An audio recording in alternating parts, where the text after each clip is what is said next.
So even though this talk is about MongoDB, I think many key points in this talk are also relevant and valid for other database products.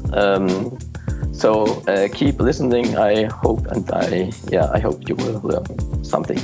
So as I thought, I am Kaya Gard. I am a software engineer. I'm working as a database engineer right now here in Berlin at idealo.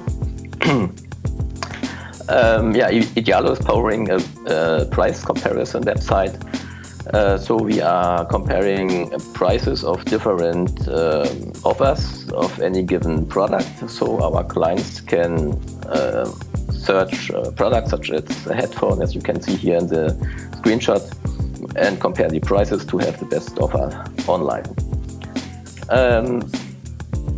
So let's dive into the strategies for efficient query design. I created a list which I think is important to show you all the key points I think which are important to efficient query design.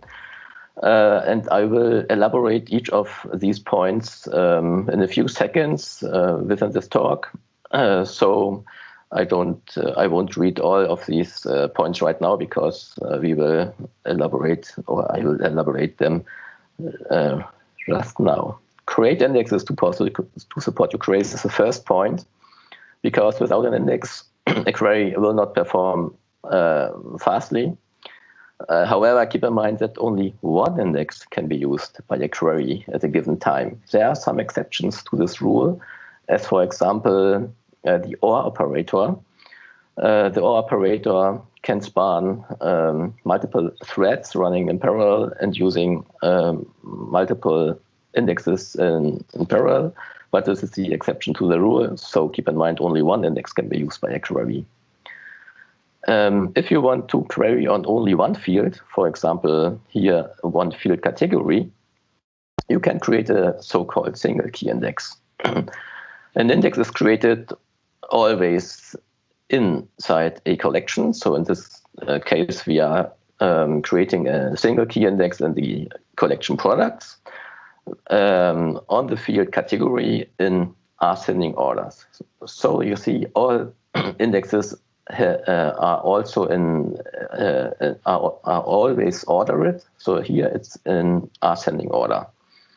If you want to query on multiple fields, you have to create a compound index. In the second example, I create an index on the collection products with two fields, category and item, both in ascending order. It is important to know the order of these fields. So first comes category and then item. And this is the reason why this query find item foo, so find any documents in the collection products having a field with content foo, is not able to use any of these indexes because the item field is on the second place, not on the first place, but the index is read from the left to the right. So you have to query also in category and then for item in order to use this compound index here. If you have an index and if your query can use this index, your query will perform better by several orders of magnitude. So it's really important that you have indexes created in your collections. Covered queries perform best. So what is a covered query? A covered query can read all the information it needs to return the result set from the index. Here, for example, the query wants to find all the documents in the products collection belonging to a category 8 and want to return only the fields having only the item fields because item colon 1 means return only the item field and not the default _ID field. This is why I have written _ID colon 0. So this is called a projection. And if you have such a projection, only the item field will be returned. And in this case, only the compound index has to be read. And the documents are not required to read from disk, so the query is covered and very fast. This performs best. You can also use your or should use your indexes to sort query results, because MongoDB is only able to sort your query results if it not exceeds 100 megabytes. 100 megabytes is not very much. Of course, you can tune it. There are some parameters, but by default it's 100 megabytes. And you have also the option to allow disk use. But if you allow disk use, it will be very slow. Sorting will be very slow. Your query will be very slow, so I don't recommend it at all. The most important point of this slide is that the query must include equality conditions on all the prefix keys that precede the sort keys in order to use the index to sort the query results. Let's take an example. For example, you have an index on those 4 fields, A, B, C, D, or the fields in ascending order, and you want to sort. And all the 5 queries here want to sort, but only the first 3 are able to use the index to sort the query result. Let's check it. The first one is a sorting condition on the fields B and C. And it is matching field A equals 5. So the condition is matched. We have an equality condition, and this equality condition precedes the sort keys B and C. Within the index, of course. We are talking always of the index A, B, C, D. The same is true for the second. We want to sort on field C, and we have an equality match on A and B. So, and A and B are preceding the sort key C in the index. It doesn't matter how this query is written. It's B equal 3 followed by A colon 4 or A equal 4, or if you write first A equal 4 and then B equal 3, because only the order in the index is important. A, B, C, D in the index. The order here in the query is not important at all. The third query, you want to sort on field B, and you have an equality condition on field A, and A precedes also the sort key. This is why this condition matches also, and you can use this index for sorting your query results, even though you have a second condition, which is matching on field B by a range sort, less than 3, but the other condition is already matched. However, the last second and the last query can't use the index for sorting, because here you want to sort on field C, but the preceding the matching field is A, which precedes the sort key, but this is not an equality condition. That is a range condition. So A must be greater than 2, and then you want to sort on C, and that is not possible because this is not an equality condition. And the last query as well, you see here you want to sort on C, and even though you have an equality condition, and even though it precedes the sort key, it can't use the index because, as I said earlier, you have to read the index from left to right. So, and there's no A, you don't want to match on A and B, only on B, so this is why this index can't be matched or can't be used. There are some special cases, and here's a blog post about it. I want suggest you to read it because it's very well written, and there are very well graphics to understand how it works, and so you understand also special cases for in operators or range queries, etc. And this is very well written. Next slide. Of course, you have to ensure that your indexes fit in RAM, because if it doesn't fit in RAM, you have to read from disk, and disk access is very expensive compared to RAM access. So ensure that your index fit in RAM. You can do it by issuing a MongoDB shell command, db.collection.total index size.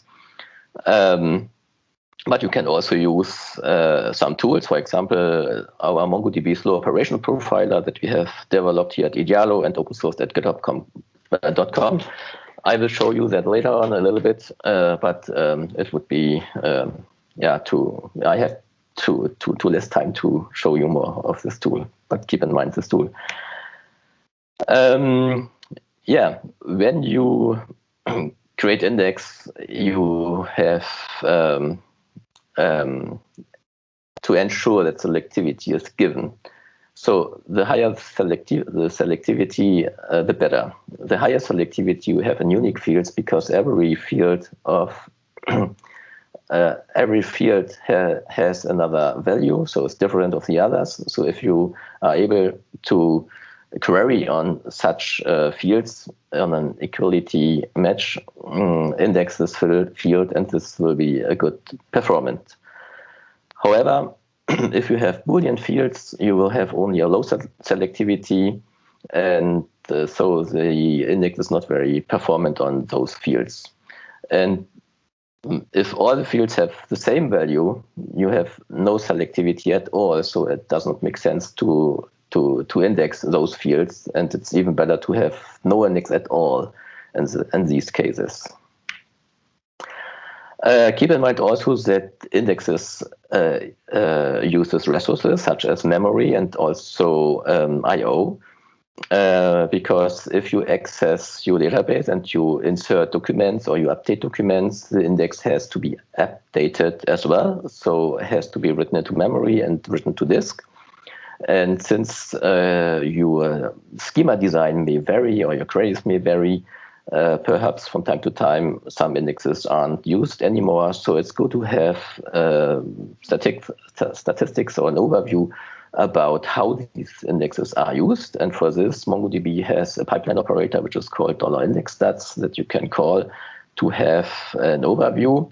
This will return one document per index to give you the number of accesses. In this case, I have my compound index I showed you earlier, category 1 and item 1, and this never has been accessed. Accesses ops is number long 0, so this is a candidate to drop. You can drop indexes, unused indexes, just by issuing this command, db products, in this case, drop index, and then the name of the index.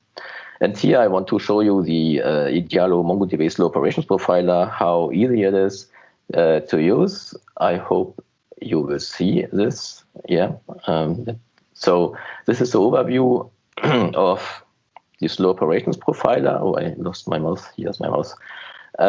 This is just one database system I have selected. This database system is called Juliet. It's a sharded system and consists of primary, secondary, and so etc. And all these are each line represents a database within this database system. So if I want to know now the index statistics, I can select one. So here, for example, the first one, business of relevance. And I issue the command index access stats run against the MongoDB, because I want to run it against the primary and not against the router, because I want to have the result from the primary and not from the all the nodes. So I click index access stats, and then I have a tabular overview, and I can sort by the column access, and I see the first two are 0, so never has been used. So these are candidates to be dropped in 2 different collections of state and lost products. So maybe this is not yet used or never has been used, so it's a candidate to be dropped. And this is very handy, much better than the shell command, because here you have an overview of all the collections in this database.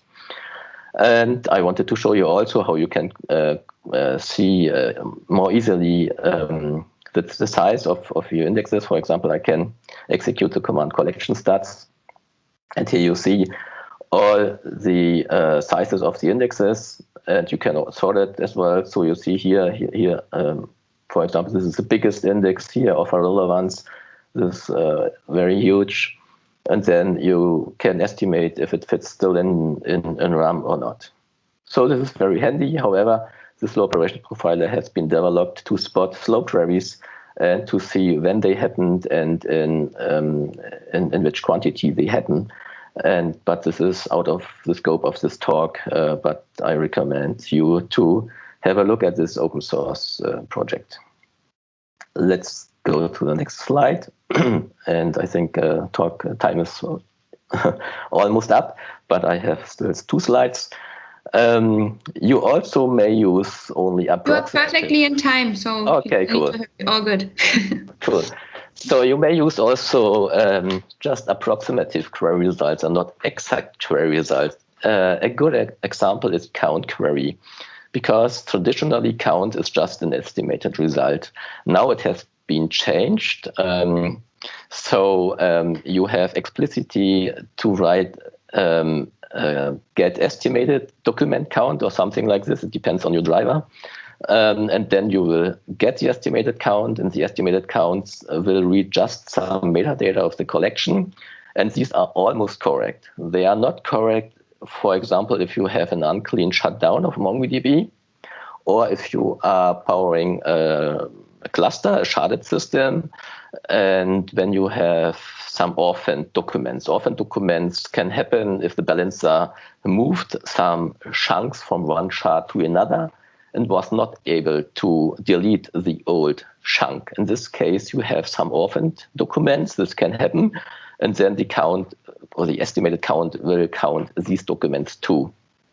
If you have an exact count, however, what Mongo does is to execute an aggregate pipeline with the pipeline operator count, which result in this aggregate query, which will do a group of every document ID : null. So this is very expensive, and sum them up.